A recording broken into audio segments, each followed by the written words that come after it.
你係咪阿 May 啊？我唔係阿咩啊，我余小姐。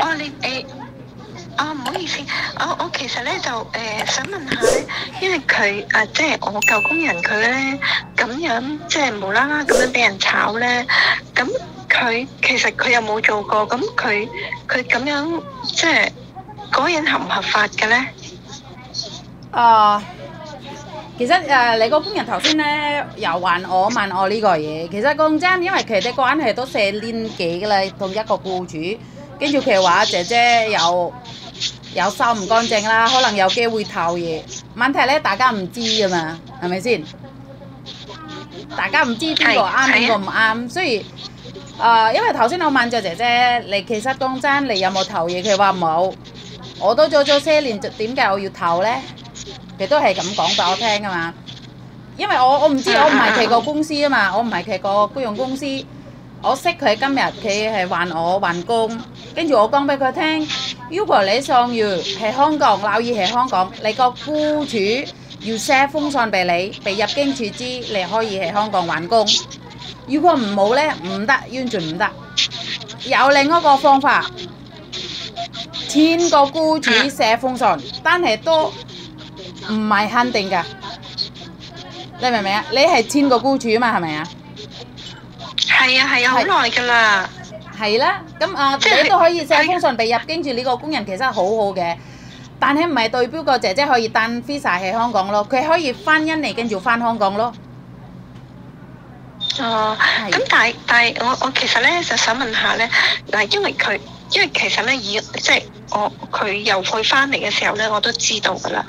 因為佢咧就同我講咧，佢續約嘅時候咧，佢都續咗第3個 contract 啦，都7個月啦。其實嗰個舊嗰個即係而家嗰個僱主咧，點解會炒佢就唔俾咯，唔想俾 long service 啫嘛，係咪先？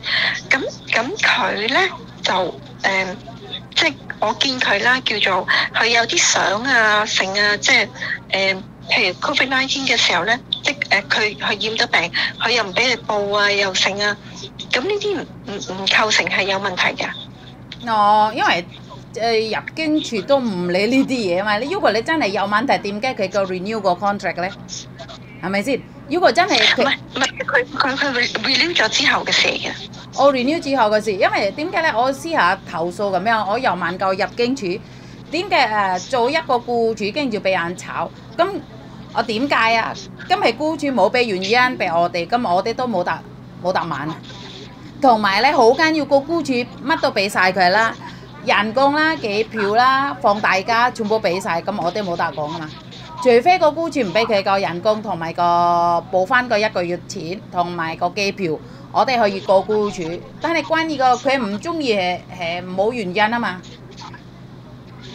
佢冇原因嘅，佢寫一封信㗎嚇。唔係啊，佢寫一封信，佢話因為佢寫一封信話佢偷嘢㗎。唔係啊，呢個所以點解咧？我頭先講俾你聽，有一個方法可以幫到佢咧，簽個僱主都要寫封信俾入境處。其實呢個工人都好，但係工人姐姐都要翻1年，但係都要翻1年。我知。係。但係佢即係我想問下咧，即係如果佢喺呢嗰度揾工，咁機會即係揾唔揾到工嘅機會大咧？因為佢得個10日8日咁樣。都睇下佢有冇間工啦，因為你知嘅，佢有經驗。如果佢冇間工，其實我哋有好多僱主，其實佢自己會唔會間工係咁嘅意思啊？僱主我哋好多㗎。因為其實咧，因為我其實咧就即係佢湊大我啲仔嘅，因為我啲仔而家好大，我啲仔而家好大㗎啦。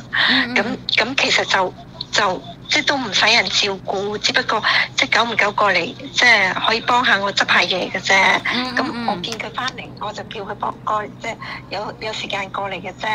咁其實我請又得，唔請都得嘅。咁但係如果佢話俾我聽，係啦，其實佢有同我講，佢話 agent fee 咧就要14,000蚊。嚇！咁其實呢筆費用，即係其實係你哋嗰個咩領事館嗰度收噶嘛？係啊係啊係啊係啊係啊！咁其實到時佢都係轉，即係佢需唔需要再借，即係自己再揾錢翻嚟先？有㗎，但係少少咯，唔係好多咯。因為佢由香港呢邊要會俾嘅，要俾嘅，大概4000蚊咯。哇！佢仲要俾4000蚊啊！係啊，其實印尼嗰邊啊，唔好同我哋有關係，因為我哋唔收工人錢。哦，即係印尼嗰邊要俾4000蚊。係啊係啊係啊！港幣4000蚊定係印尼幣4000蚊啊？港幣。港幣啊！哦。因為咧，佢咧，佢又係啦，佢啊，我擔心佢冇錢啫，係啦。其實佢俾人炒都抵佢都自己有錢啦，點都係。所以點解咧？工人姐姐要小心咯，用錢邊個有錢啊？所以點解咧？我成日講俾姐姐聽，你自己要小心咯。因為而家真係唔知香港僱主，我可以講，佢唔中意咪炒工人咯，唔使有原因嘅。所以我哋唔明㗎。所以我做僱傭公司有時見到個工人姐姐好慘啊，但係冇辦法，真係冇辦法。佢冇搞嘢，佢冇打小朋友，但係佢都入咗俾入境處，佢話打個小朋友，我真係幫唔到啊嘛，係咪先？雖然你係簽個僱主，我希望你有寫封信俾入境處。其實呢個工人都好㗎。我就會我一陣間會寫，即係只不過咧，我就覺得即係點解呢個僱主咁樣咧？即係你明唔明啊？即係有其他嘅工人會去做㗎嘛？第時係啊，因為佢唔係即係以我聽我而家呢個即係工人姐姐講俾我聽，佢差唔多個個工人都係咁樣，即係其實。呢個僱主應該 blacklist 佢啦。都點樣 blacklist 佢嘅？佢個僱主都冇做錯嘢，佢唔中意個工人咁係，所以點解你講我講咯？所以點解我話講俾工人姐姐聽？如果你冇做錯嘢，你可以告翻個僱主，但係問題咧，輸係工人啊嘛，唔會個僱主輸啊嘛。你明唔明我意思？我就話佢蠢咯。如果我第一時間，佢應該打俾我，話我搞佢報警。你話我偷嘢，你邊度真憑實據咪報警咯？係咪先？係啦。不過算啦，都已成過去。咁即係其實佢。即係揾工就易嘅喺你嗰度，係啊，係咪啊？係啊，因為我哋都好多客。如果我聽日即係我一陣間幫佢寫信，佢聽日帶過嚟俾你都得㗎。可以，但係都記得工人姐姐都點都要翻印尼。呢個你寫封信嗰啲係可以幫到佢，因為可能佢個僱主而家個僱主寫衰關於佢，跟住咧佢入境處會問翻個姐姐㗎，有機會問翻個姐姐。係啊，跟住係啊，我知啊。係啊，你個信咧可以俾入境處聽。其實前個僱主都話佢好，所以入境處可以俾佢機會咯。你明唔明啊？如果佢完全冇信俾佢，佢肯定 blacklist 咗工人姐姐，唔係翻唔到香港㗎啦。係啦，我知啊，我就係知啊，因為我即係佢嗰陣時後尾就即係佢翻咗鄉下結婚嗰陣時，佢翻咗鄉下結婚生仔嘅時候，都有一段時間冇翻嚟㗎嘛。咁我嗰陣時我啲小朋友都細，咁我就請咗個菲律賓工人姐姐嚟。咁後尾佢翻嚟嘅時候，即係幾年後翻嚟做嘢嘅時候，佢。新嗰個僱主都有打俾我㗎，所以我擔心，我都擔心佢話啲僱主會唔會即係嗰個僱主會打俾個舊嗰個僱主問佢姐姐點啊？其實講真，唔係個個僱主都會咁㗎。第一，如果佢係咁樣，我覺得嗰啲僱主好麻煩咯。喂，關於之前嗰啲，其實講真，佢好唔好唔會完約啊嘛？你明唔明啊？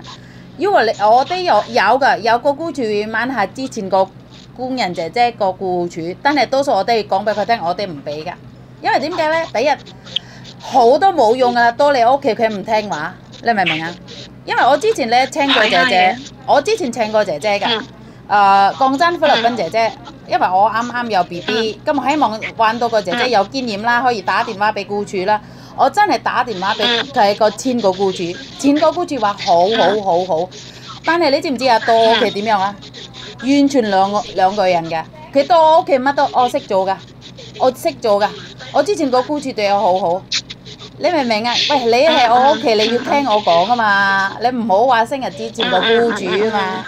好啦，我即係我平心而論咧，阿 Ann 咧就即係我而家呢個工人，即係阿 Ann 啦，即係頭先嚟你個公司嗰度，佢湊小朋友同煮嘢食好好嘅。